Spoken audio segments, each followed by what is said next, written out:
नमस्कार, मैं डॉक्टर लक्ष्मी देवनानी, गृह विज्ञान विभाग, शासकीय कला एवं वाणिज्य कन्या महाविद्यालय देवेंद्र नगर रायपुर में सहायक प्राध्यापक के पद पर कार्यरत हूँ।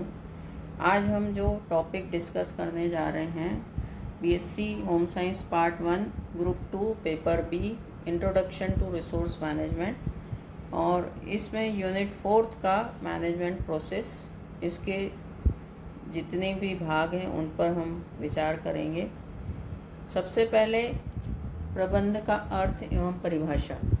साधारण शब्दों में प्रबंध का अभिप्राय विचारपूर्वक की गई व्यवस्था से, अर्थात प्रबंध का अर्थ कार्य करने की उन विधियों से है जिनके द्वारा हम किसी भी परिस्थिति में समस्त उपलब्ध साधनों का सर्वोत्तम ढंग से उपयोग करते हैं एवं अपनी अधिकतम इच्छाओं की पूर्ति करने का प्रयास करते हैं। इस प्रकार कम साधनों का उपयोग करके अच्छी से अच्छी तरह हमारे अधिकतम लक्ष्यों को प्राप्त करने की जो विधियां हैं उनका अध्ययन ही प्रबंध कहलाता है। प्रसिद्ध विद्वान निखिल एंड डॉर्सी ने लिखा है, पारिवारिक लक्ष्यों की प्राप्ति के लिए पारिवारिक साधनों का उपयोग किया जाता है, जिसमें नियोजन करना, नियंत्रण करना, मूल्यांकन करना, ये सभी आता है। ये सब प्रबंध प्रक्रिया के अंतर्गत हैं।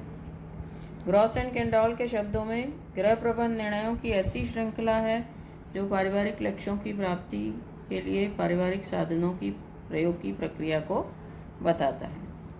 लिचफील्ड ने प्रबंध प्रक्रियाओं को क्रियाओं का चक्र या साइकिल ऑफ एक्शन भी कहा है।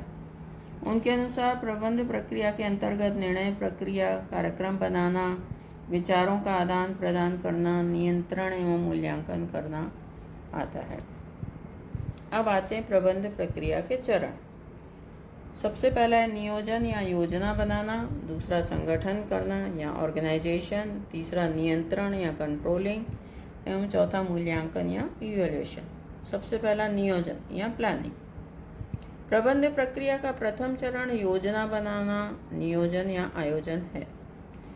योजना का शाब्दिक अर्थ है किसी वांछित उद्देश्यों की प्राप्ति के लिए पहले से ही कार्यक्रम की रूपरेखा तैयार करना।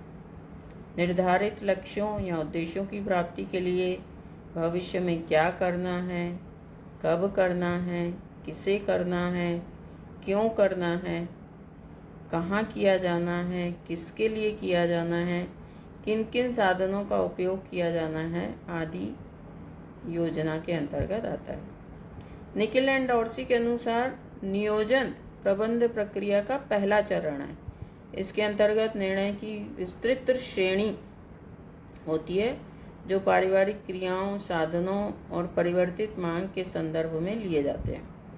अर्थात वांछित उद्देश्यों एवं लक्ष्यों की प्राप्ति के लिए भविष्य में किए जाने वाले क्रियाकलापों के विषय में सर्वोत्तम कार्यविधि का चयन करने का निर्णय लेना ही नियोजन कहलाता है।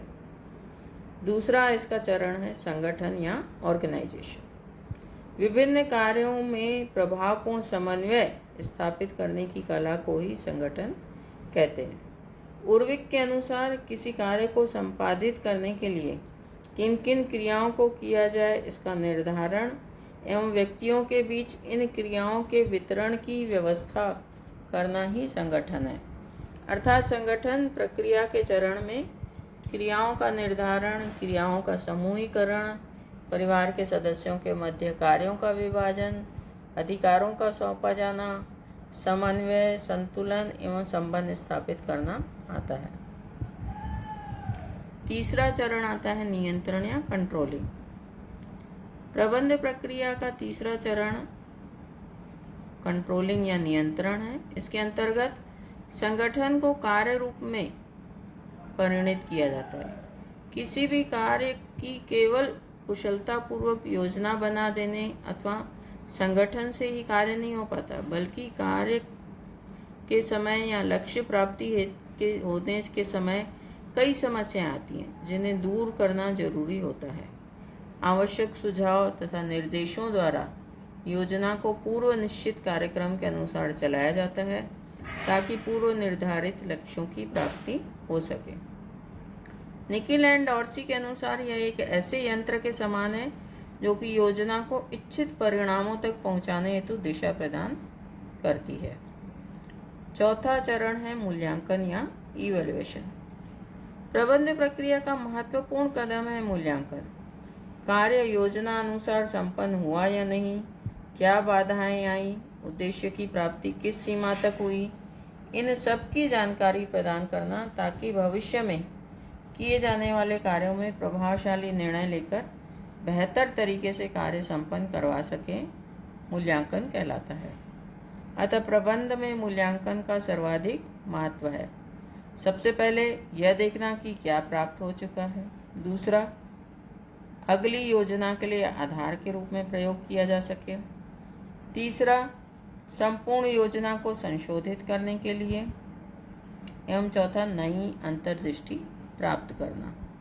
इस प्रकार नियोजन, संगठन, नियंत्रण एवं मूल्यांकन, इन सब का गहरा संबंध होता है, तभी हम प्रबंध कर पाते हैं। धन्यवाद।